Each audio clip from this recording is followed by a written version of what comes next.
All right, here we go. Getting ready to go live with the Reverend Christana Wille McKnight.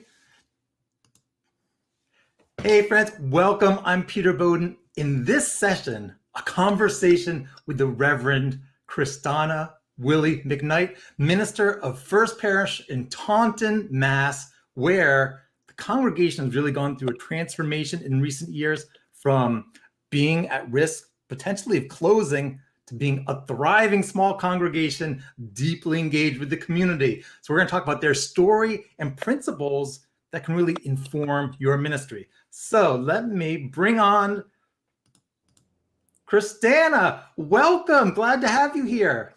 So good to be with you, Peter. Always, but particularly today. All right. Now, we are live. For people who tune in live and want to ask questions, they can do so in the chat on YouTube or Facebook comments. So feel free to ask questions if you're tuning in live as we go, and I'll kind of pay attention to those, and that can inform our conversation. But Christana, you have a bunch of principles and strategies that have been guiding your ministry, which we're going to cover 11 of them. But first, I want to invite you to help people understand kind of the story of your congregation. Just give us a snapshot of where was the congregation? Like, what was it like when you connected with them? And where are you now? Like, big picture, what's the transformation been like? Sure. Well, the congregation when I first started was quite small. We have a very large building. Our sanctuary is 5,000 square feet. And when I first started, we had about 12 people. Sunday mornings were often in the single digits. That helped when my family came because there was 4 of us. So that made us go into the double digits. Right. But when one family can have that much of an impact, that's of significance. And the church was really wondering and trying to figure out whether or not they were going to stay open.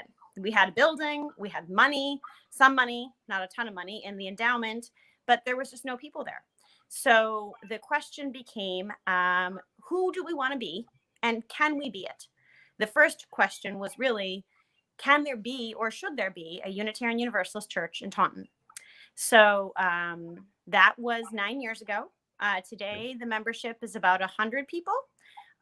It's really hard to know in COVID, but I think that's right. About what we're at. It doesn't look in some ways like a lot of Unitarian Universalist churches. Our average age is 41. Our congregation reflects the community we're in. So we're about 30% people of color. And we have a lot of kids. So it's sort of a loud place. For me, that's amazing. When I was a consultant working with the Blue Channing District and just speaking a lot in congregations years ago before I went online, I was a regular speaker there. And so for me, like, to go from a handful of people to 100 with so many children is amazing.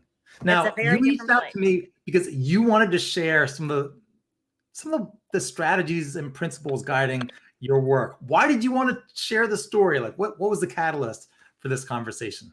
Well, there's been several, but what I find over and over again is that people over the last, 8 or 9 years, since it became really the first 2 years I was in the church, we didn't know if it was going to succeed. It was not a foregone conclusion at all. But by the 3rd year, by my 4th year, it was clear that we had, things were going in the right direction. And so folks started calling me saying, what are you doing? What's happening? How can we do this? And so I would tell them, and then they would say, oh, no, we can't do any of that. And I've had that conversation so many times, like, I don't know, 20 or 30. And I just know from our interaction over the years, a lot of doubt that you could do what that, you were setting out to do and that it could be successful. Like, yes, no, there's a waste of time. Yeah, there were very few people who thought I should go there in the first place, because they did not think that a community like Taunton, which is a working class city, could support a Unitarian Universalist church. There just simply weren't the people. I disagreed with that notion then and now. So working class people of 53,000 people. We've got 100,000 people within a 20-minute drive. You can't tell me that there's not enough Unitarians with 100,000 people. Really? Right. No, that's not the way that goes. So I kept having this conversation. And I found two things. One was that I really needed to find a way to explain to people that this is not because I am magical or using some secret special dust, which is, yeah, people were like, well, you just have magical fairy dust. No, I don't. I don't. I am following a different playbook. And if you did the same things that I was doing, you would get a different result too. It's not rocket science. It's just different strategies. A different playbook. So, and you map this out. We're going to share a document kind of mapping this all out. I'll put that in the show notes after this is over. But so you gave me a preview of the playbook. So 11 points. I'll read each one and you can give us a little synopsis of that strategy. Okay. Sure. Number 1, live invitational culture. Yes. This is a huge shift from what we normally do. You can see it all over UU Church's websites. We attract these people. We are helping to attract these people. Mm-hmm. Attracting is a stationary process. Right. You sit and you wait for the people to come to you. Generally speaking in life, people do not come to you. You have to go get the people. This is the reality in most businesses. This is the reality. Recruitment is part of the name of the game, particularly if you're working with something which is not a known product, which often Unitarian Universalism is not. So for you, what did that look like? Like, it's going out and being in the community. I know you mentioned connecting with lots of different groups. Yep. What did that look like? Or does that look like? It started with maybe pre-COVID. Pre-COVID, yes. This is all pre-COVID. It started with me saying, I need to tell people who we are and what we're about. So I found every group that I could find. I spoke and visited at the Kiwanis Club and the Rotary Club, the Chamber of Commerce meetings, the mayors, the teachers. And then I went through the people that were in the congregation, all 12 of them, and I interviewed them. At the time. More now, yeah. Yep. And I said, who do I need to talk to? Give me lists of people that I need to talk to in the city. And they would give me a list, usually 2 or 3 people. I would go talk to those people. And then with each one of those people, I would say, give me a list of who I need to talk to in the city. They would give me 2 or 3 people. What was your goal in going to those meetings? Now, were you joining those groups or like what was your relationship? I was usually often a speaker, so that I could just share with people about what we were and what we were doing as a congregation, who we were, what we valued. Yep. But I worked the room. I networked. I got to know people. Hey, Mr. Pacheco, so nice to meet you. I hear you run the jewelry store on the corner. Tell me about that. I know you've been in town for a long time. Tell me about that. You know, I was a hospice chaplain before I went into the parish. And people used to say to me, you know, what do you say when someone is dying? What are the words? And, you know, the inevitable words that I found were relevant in hospice was, how are you? And that's actually no different than networking work. Hi, how are you? Tell me about yourself. And so like through those interactions, well, it reminds me, I'm married to a Unitarian Universalist minister and just know from years of talking to newcomers that it's interaction with the minister out in the world or at a wedding or a funeral was the catalyst. It's like, oh, I could see connecting with that congregation. So you're just making so many more points of contact and just more awareness of what you're doing. All right, let's move on to number 2. Use accessible language. Now, what does that mean, accessible language? And why use it? Well, it means that in the United States, depending on the year that you're getting a study done, the average person uses the language of something between a 4th grader and an 8th grader. In our seminary experience, we are taught to speak at the rate of a graduate school level person, which is not what most people have. People don't understand it. People don't know the words you're using or the context or the language. The person I studied the most was FDR, Franklin Delano Roosevelt. Highly educated, very bright, and found ways to explain extremely complicated concepts to the entire country in ways that they understood. So it's not that you change the concepts, you change how you're speaking.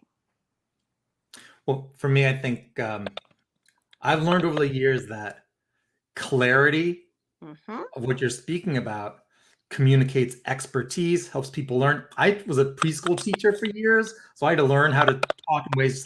I didn't dumb things down. Like I was talking about like what's the nature of gravity and this and that and different physical concepts, but it's like using common language. Exactly. So, all right. But what in terms of growing a congregation, what happens if we don't use accessible language? Well, people don't feel like they belong.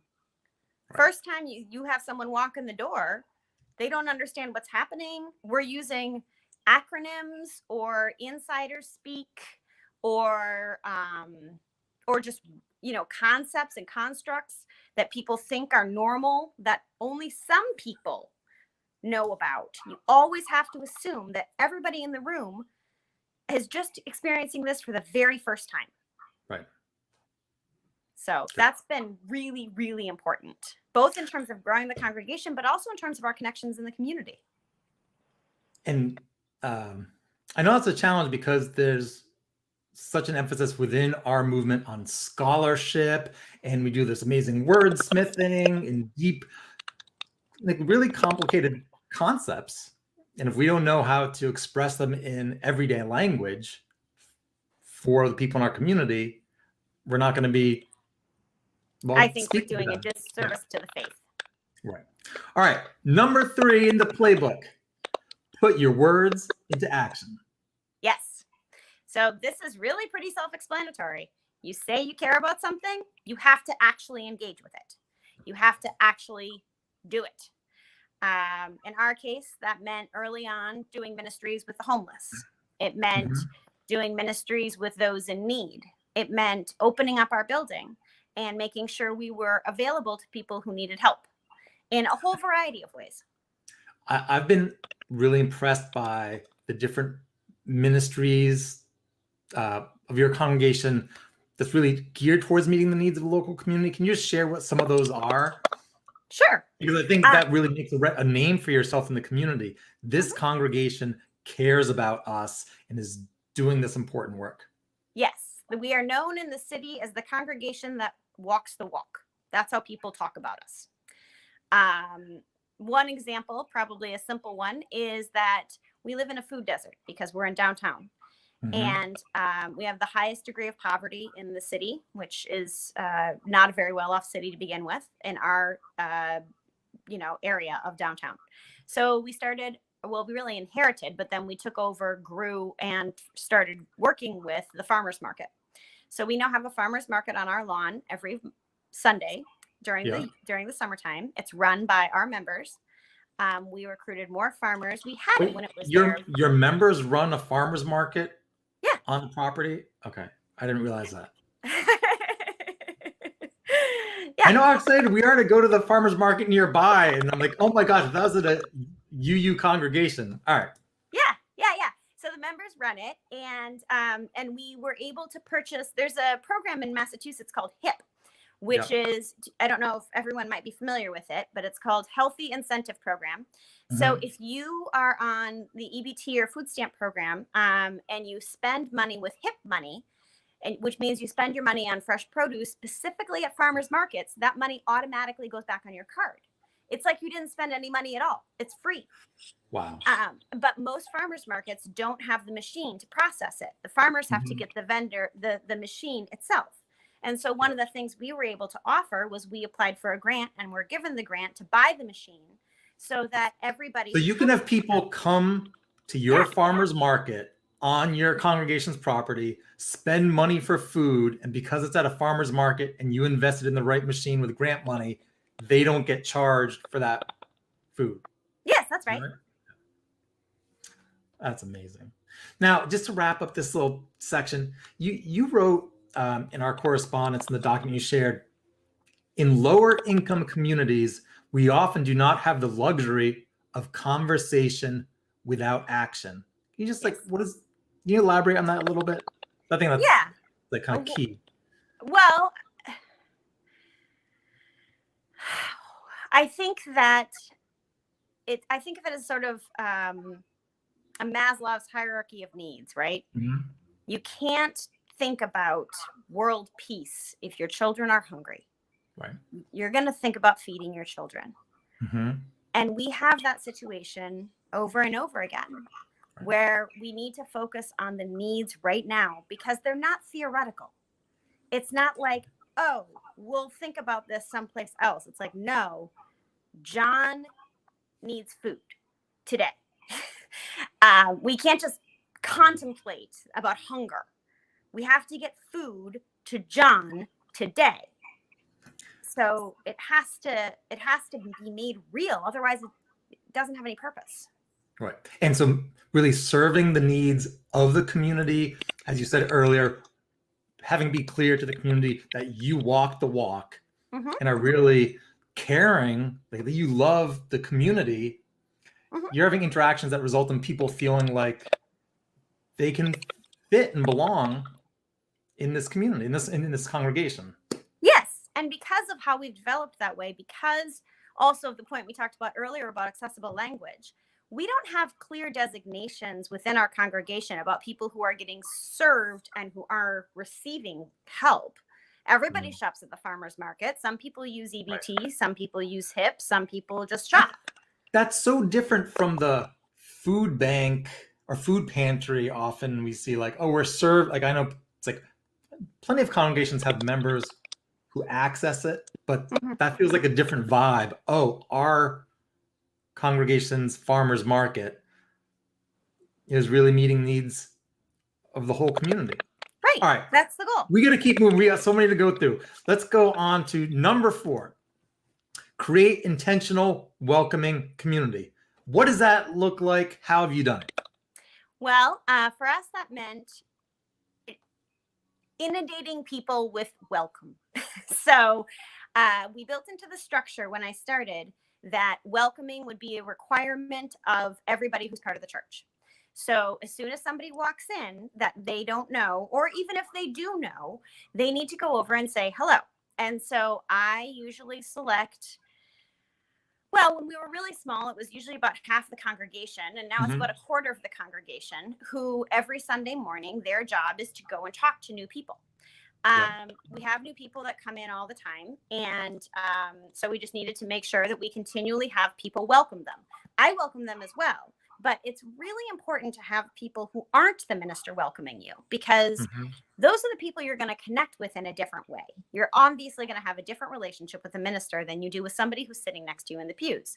And one of the ways that we have done that is we say to people explicitly, invite them to come and sit next to you, and then talk with them about what it is to be at the church. You know, how are they? Same thing. How are you?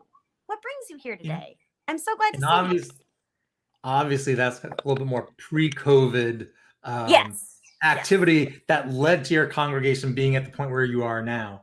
But that's not like, oh, we have 2 volunteers who are our greeters and everyone else can ignore. Correct. It's like, no, everyone feels like they're, like if I see a newcomer, I need to talk. I'm like, I want to talk to them. It's our way to talk to them. That is your job. And that's explicitly your job. And I say that every week. This is your job. Well, maybe we can come back to some of these points. I want to work through all 11 and then we can circle back. All right. Sure. Next, reflect your community in context. Yes. So I was just having this conversation this morning. I really struggle with places who do not reflect where they are. I wonder why they're there. If you are not part of your neighborhood, part of your world, why are you there? And that was one of the things that was clear about Taunton when I first started. We were sort of an island. Well, we're literally on a traffic island. So we are functionally an island. But we didn't have these, arms that stretched out into the community, which you really need to have, these points of connection. And so we weren't part of the city. We were just a church that happened to be in the city. And I think we need to be who we are. We need to be where we are. And I think that's actually even more important with the pandemic, because frankly, if you're not connected to your community, anybody can go to a good virtual service nowadays. Like, If it's not about where you're located, there really isn't a whole lot of point. So I think I wanted to ask you, what are ways that you specifically worked to reflect your community and context? But I think our next point kind of speaks to that. Like the other points kind of do. So let's move on to number 6. In your playbook, understand that every person who comes to your church will change it. Oh, and the one after that too. These are also interrelated. It's exciting. They are. Let's go through 6, and then we can talk about the way they kind of play off of each other. Yes. So what does this mean? I have some ideas.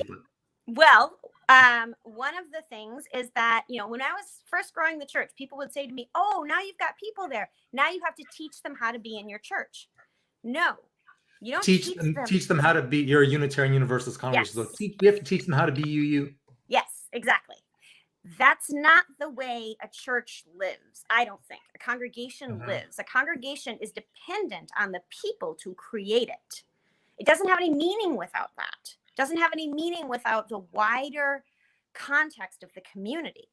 And so what works in one church or is relevant to the people in that church might not be relevant to people in a different church, or it might be, but you have to know that what the people who are coming, the people who are invested, that is what creates your community. And every person who comes is going to bring their own interests and their own desires. And sometimes there's not going to be a match. I had a person come a while ago who was like, we really need to invest in elephants. And I was like, no. Did you say elephants? We're not going to do that. But we have a mission statement and a vision. And for us, it's very clearly in the city. It's locally based. Yep. Inspire, connect, and serve. And we do that within our local context.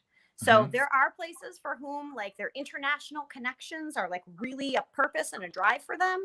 That's not our congregation. So we're not going to invest in elephants.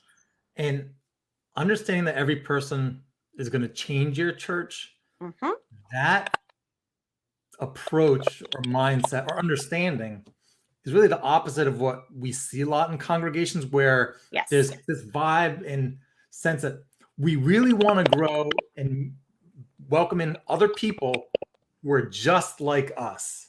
Right.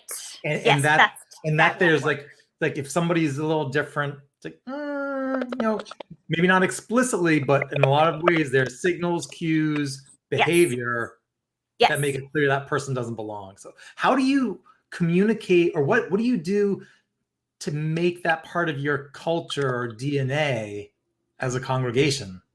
Well, the explicit welcoming has a lot to do with it. Yep. And setting the tone, which the minister has a role in, but then the lay people do as well. So, for us, we're in a downtown, and we're in an area where there's a lot of different things going on. So people come sometimes and they're high. That's just a reality. And sometimes they'll come to church and they'll sit down and they'll fall asleep during service. And one of the things that we don't do is point at them and say, what is that person doing? What's wrong with them? We say, okay, well, he must have been up late last night. And that's all there is. It's got to be less about judgment and more about, this is who you are. When we say come as you are, we are serious. And if that person starts snoring, somebody's going to go over there and gently wake them up and say, this is, can we find you a couch? There's ways to be open to all of the different ways in which people come, and without making it be totally uncomfortable either. Yeah.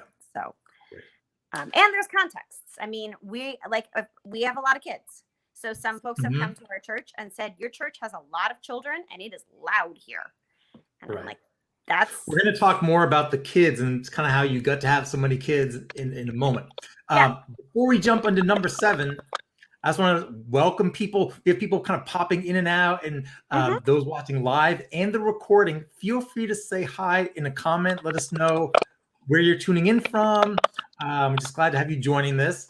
We're having a couple audio pops, so hopefully that's not too bad. But let's move on to number 7 in the playbook. 7 out of 11 we're talking about, which is know your community's history, culture, demographics, and needs deeply. Yes. Why is this so important, and how have you gone about learning those needs? Well, I believe it's so important because humans are contextual creatures. I grew up in the Midwest. I went to college in LA, and I came out here for grad school. I can tell you really clearly that Minneapolis is not LA, which is not Boston. So, and everyone knows that, right? We all know in our brain that Minneapolis is not LA, which is not Boston. And yet we sometimes treat them the same. We say, oh, well, this is what, this is how you do this. But being in Minneapolis is totally different than being in LA, which is not at all the same as Boston. So how do you learn those needs? Like, what was your process like? I did 3 primary things. I started, as I often do, with history. So before I even agreed to come, I called all of the ministers that I could find who were still alive from the congregation and said, in an open-ended question, please tell me everything that you know. Just talk for as long as you're willing to talk to me. Through that, I was able to build a narrative, get some understanding of the history. Once I started in the congregation, I went to the archives, and I spent my first 2 weeks, many of them, reading documents, confirming what the ministers had told me, getting more context to it, widening the understanding. I can't show it to you right now because my computer is balanced on it, but I have a 700-page book of the history of Taunton, which is another thing that I did. Was then I said, okay, so that's the understanding of the church. Who's the city, So I read the history of Taunton, and then I started interviewing people, which was at the same time as I was interviewing people to find out what the needs were. Right. Who is this city? What are the narratives that get built? How do we know what matters? And I interviewed people from the mayor to the guys that stand on the Taunton Green all day. And through talking to all these different people, and again, through some of the lists that my original congregants gave me, I got patterns emerged. That's what I looked for, was patterns. What are the patterns of the stories? What are the patterns of the culture? It's interesting because while you're trying to understand, there's the needs, understanding the needs of the the community, you're also understanding that the story and narrative in a deep way, which like how we talk about ourselves, how we talk about the community, how people talk about the congregation and what it is or means. It's fascinating to me to think about how the story and narrative that's just like people are immersed in the community inform and impact their relationship with the congregation and vice versa. Absolutely. You have to see the water that you're swimming in. Right. And one thing, and you'll understand this, Peter, from being in Taunton, but one thing that I heard consistently was, this is Taunton. That was always the sentence. This is Taunton. And I would say, what does that mean? This is Taunton. What does that mean? How are people meaning it? Yeah. And so I started asking people, what do you mean this is Taunton? And they would say, well, in Taunton, we just expect these things. So like our city hall was lit on fire by an arsonist in 2012, and it didn't get fixed until 2020. Nobody even blinked. This is Taunton. Why would we need a city hall?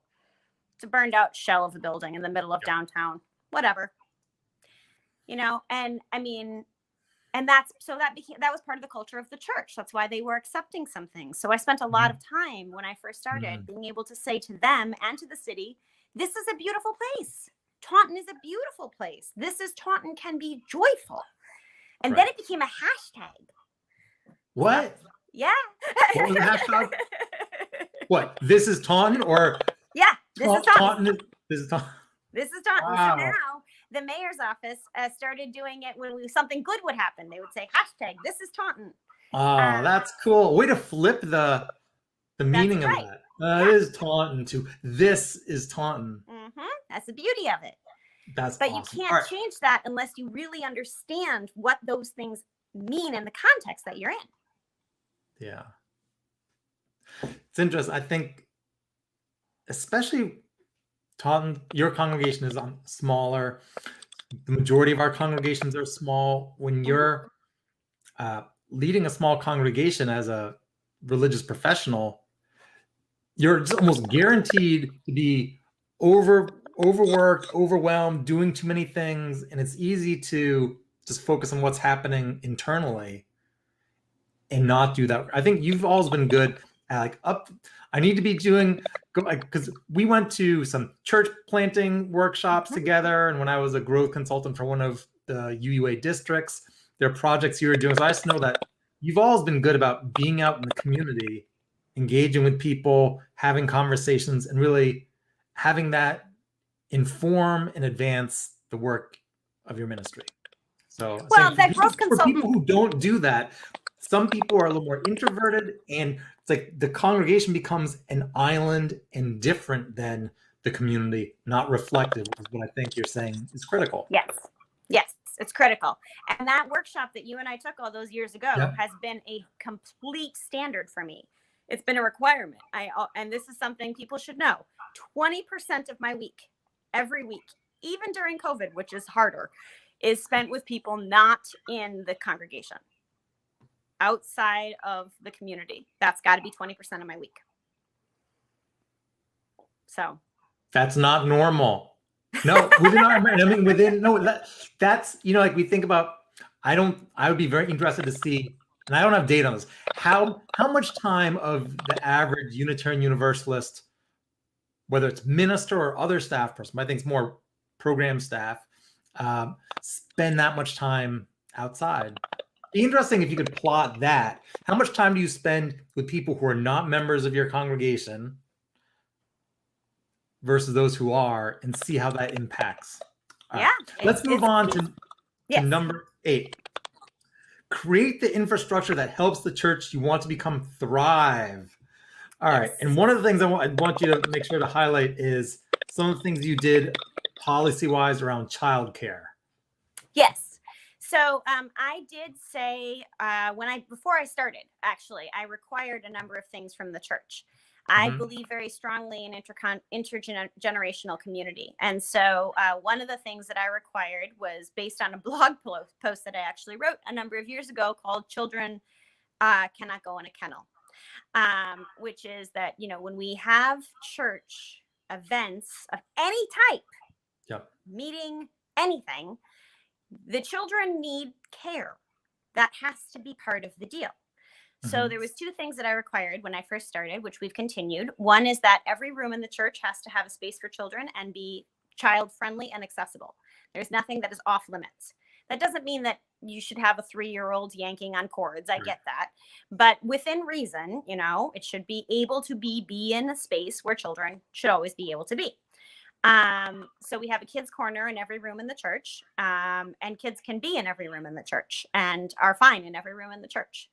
So no matter what's going on, correct. Like, it's not like, oh, my kids aren't welcome here. It's clear kids are welcome here. Just kids are always throughout your facility. Yeah. Yes. And then and then the other thing you required was what? Childcare. Right. At every single thing we do. Free childcare. Free childcare. Like the church is going to provide childcare for anyone with children who wants to attend any church event. Yes. Yeah. Yep. What was the impact of it? What did people say about that? Like, oh, nice, or like were they happy about it? Like, it's usually described as life-saving. Life-saving. I'm not surprised. Yeah. And to have it, that's like at the policy level, not like, oh, here's an event and maybe that might be of interest to a lot of families, so maybe we'll invest in childcare for that one event, but it's across the board. Yes. All right. Any other examples of creating the infrastructure to support the thriving congregation you want to uphold? Well, I think it was really important that we bought a drum kit early on. Yeah. That was essential. I mean, there are some things that, like, if you want to modernize, you need certain stuff. Right. So, like, early on, we did a special thing and said we were going to get an electric drum kit so that we can have electric drums during worship, which changes our music. Because that was radically. Yep. We also got an LCD projector. So we only rarely use the hymnal music. I mean, sometimes, but not usually. And so that has been able to shape the experience.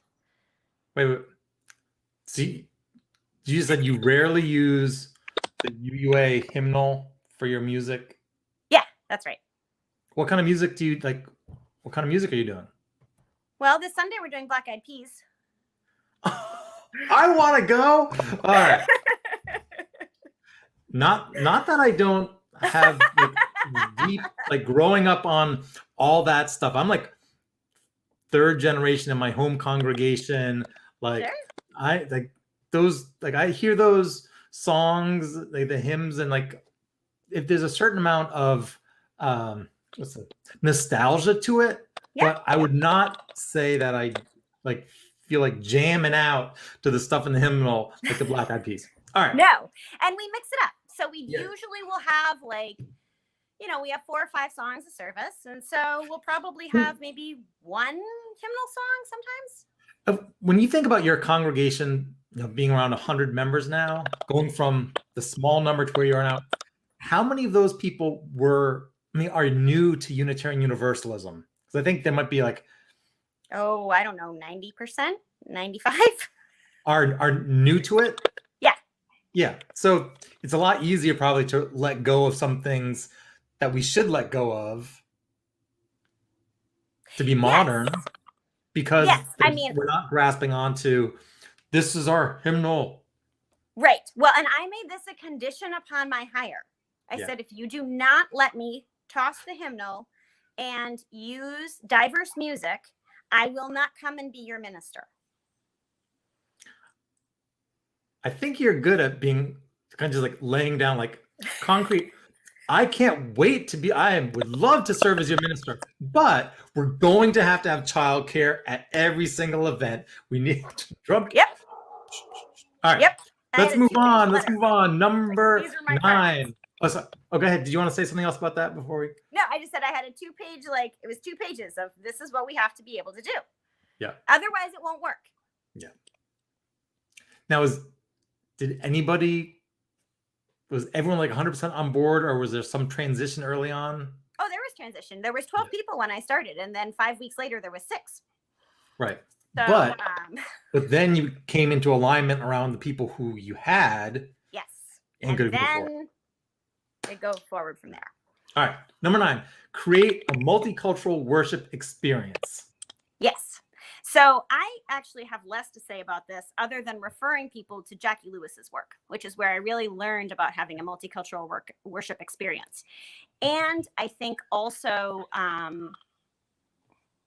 multicultural can mean a lot of different things in a lot of different ways. It really goes back to, I think, the second point about making sure that we're accessible in our language. And then also when we're... This is the book you mentioned, The Power of Story, as a guide for leading multiracial and multicultural congregations. Yes. Okay. So getting other people's stories up there in all different contexts has been really essential. And I think that that's part of why we have become a multicultural church and a multiracial church, is because it was reflected early on and continued to be reflected. I mean, not totally early on. When I first started, it was 100% white.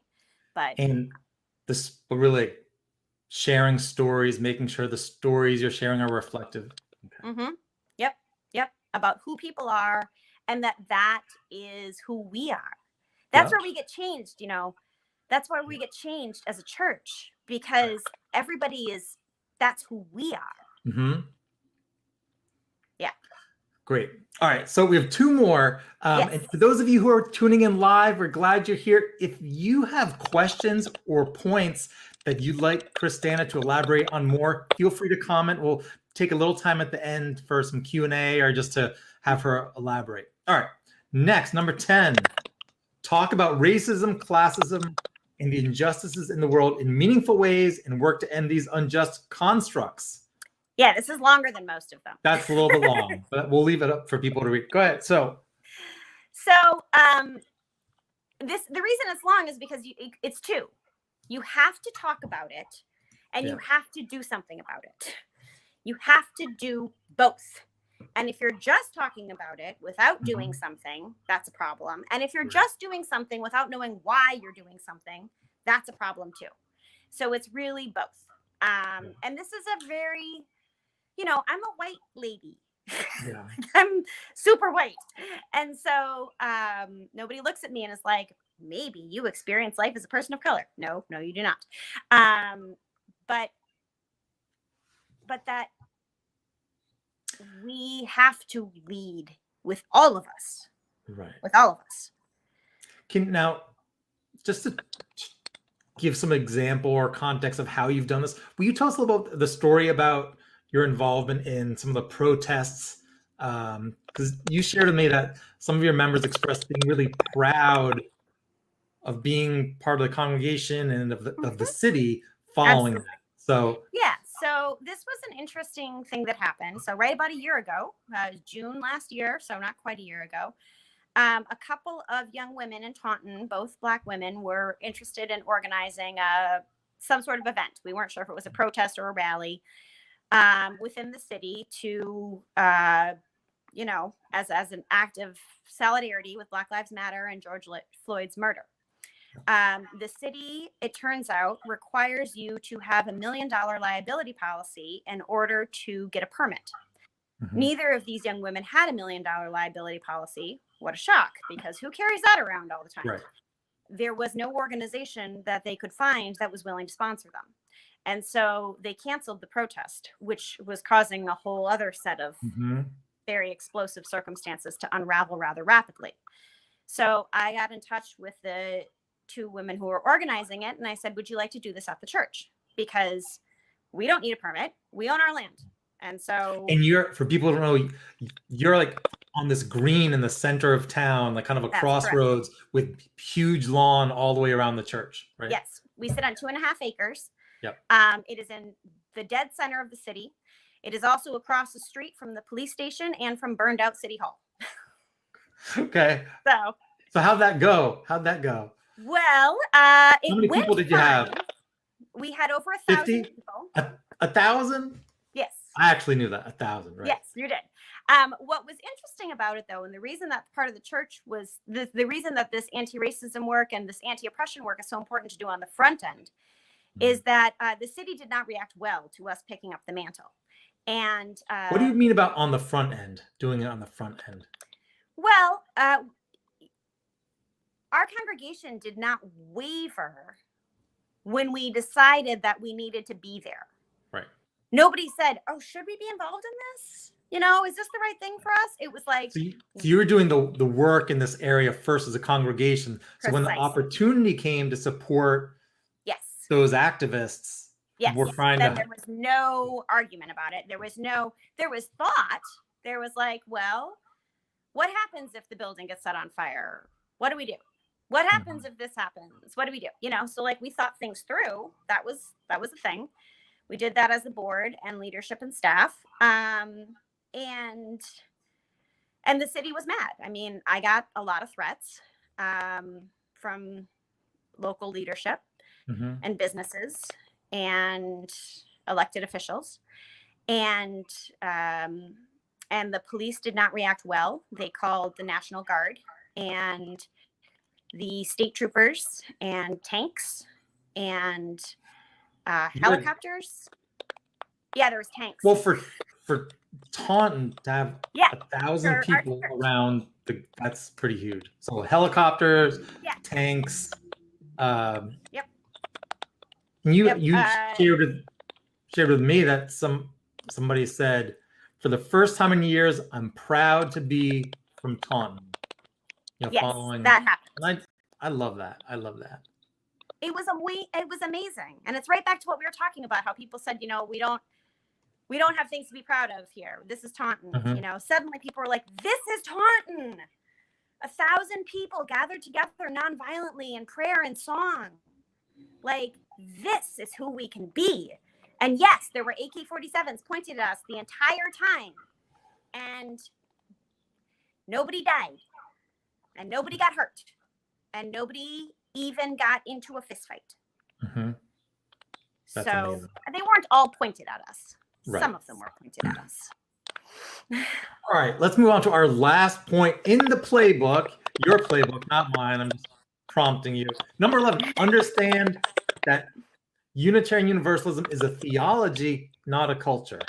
What does that mean? Yep.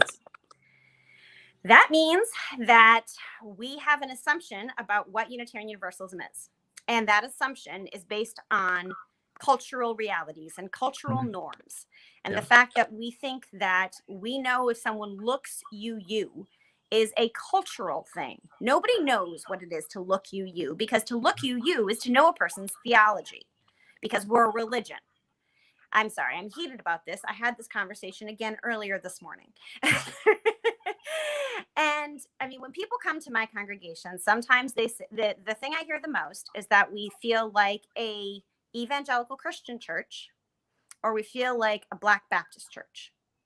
Now, I am a fourth generation Unitarian Universalist minister. People coming to your congregation now feel that sense, like the vibe is like these. Okay. The vibe is these other denominations. Our theology, you have met me. I am like you to the core, like to the essence. Yep. And the church has been Unitarian since 1637.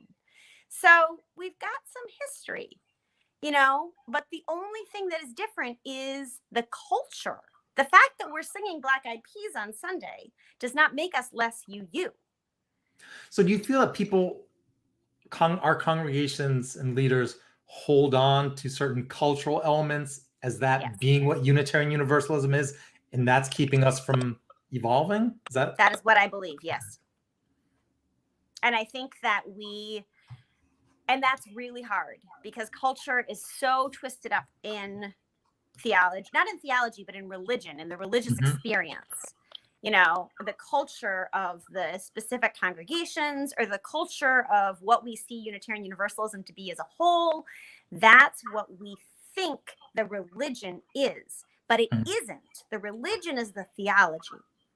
The culture has changed over the years, and it can keep changing, and I would argue it needs to. And if we are clear about what is the core of Unitarian Universalism, and tease that apart from things that might be historical norms, right? I mean, for all the work we're doing with, dismantling culture of white supremacy and this, now all these different things, that there are things that are established cultural norms, but they aren't what Unitarian Universalism is at its heart, or in its heart. Exactly. So you're saying if we are clear about what those things are, and then give permission to play with the cultural elements, you can kind of tweak those elements and appeal to different people. Which is what you're clearly doing. Yes. So we are getting towards the end of our time. I want to say to those tuning in live, do you have any questions for Christana? You can comment and I'll see them, or just any thoughts in response.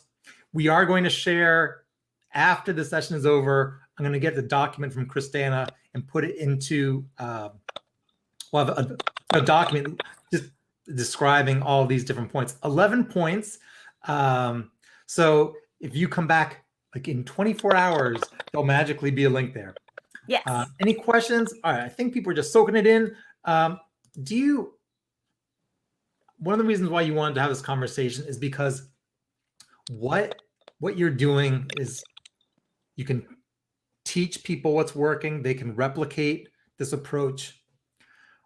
Of the things that you've shared, where do you see the most resistance or challenge among leaders kind of like going in these directions? Like, just what are the barriers? I mean, think about now the culture of our leadership and our movement.